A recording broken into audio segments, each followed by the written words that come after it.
Hey everyone, welcome back to the channel. I hope you're doing great today. In this video, I'll show you how to change the time zone in the Fitbit app. If your Fitbit shows the wrong time, or you've recently traveled to another country, let's begin the steps. First, open the Fitbit app on your device.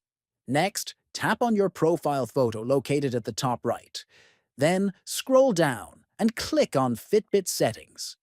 Inside the Settings menu, look for the option labeled Date, Time and Units, and tap on it. Now, choose Time Zone from the list. Make sure the Set Automatically option is turned off.